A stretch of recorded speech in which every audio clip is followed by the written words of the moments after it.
ഇപ്പോൾ media academy chairman Shri R S. Babu നമ്മോടൊപ്പം ചേരുകയാണ്. ശ്രീ ആർ.എസ്. ബാബു, കട്ടിംഗ് സൗത്തുമായി ബന്ധപ്പെട്ട് വിദേശകാര്യ മന്ത്രാലയത്തിന്റെ അനുമതിയില്ലാതെ അവരെ അറിയിക്കാതെ കാനഡയിൽ നിന്ന് $4000 കൈപ്പറ്റി എന്നാണ് ആരോപണം ഉയരുന്നത്. താങ്കൾക്ക് എന്താണ് പറയാനുള്ളത്? കാരണം ഇതാദ്യം മുഖ്യ സംഘാടകരായ കേരള മീഡിയ അക്കാദമി കരാറിൽ കക്ഷി ചേരുന്നില്ല എന്ന് മാത്രമല്ല, ഈ കോൺക്ലേവ് പൂർണ്ണമായും മീഡിയ അക്കാദമിയുടെ ഫണ്ട് വിനിയോഗിച്ചാണ് സംഘടിപ്പിച്ചത് എന്നാണ് നേരത്തെ അധികൃതർ വ്യക്തമാക്കിയിരുന്നത്. അങ്ങനെയാണെങ്കിൽ ഈ $4000 കൈപ്പറ്റിയത് ആരാണ്, എന്തിനൊക്കെയാണ് ഇത് ചിലവഴിച്ചത് എന്നാണ് മനസ്സിലാക്കാൻ കഴിയേണ്ടത്.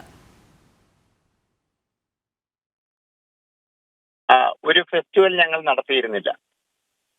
കട്ടിംഗ് സൗത്ത് എന്ന് പറയുന്ന ആശയം യഥാർത്ഥത്തില് ഏഷ്യൻ രാജ്യങ്ങളുടെ, ലാറ്റിൻ അമേരിക്കൻ രാജ്യങ്ങളുടെ ഒക്കെ ഒരു മേധാവിത്വം അതുകൂടി നമ്മൾ അടയാളപ്പെടുത്തുന്നതിന് വേണ്ടിയിട്ടുള്ള ഒരു ആശയം എന്നുള്ള നിലയിൽ ആ ഫെസ്റ്റിവലിൽ വന്നിരുന്നു. ഞങ്ങൾ നടത്തിയത് ഇന്റർനാഷണൽ മീഡിയ ഫെസ്റ്റിവലാണ്.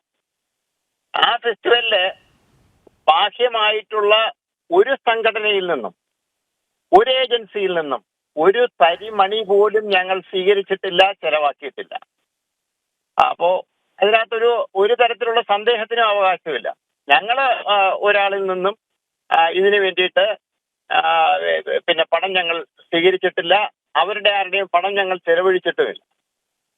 ഓക്കെ.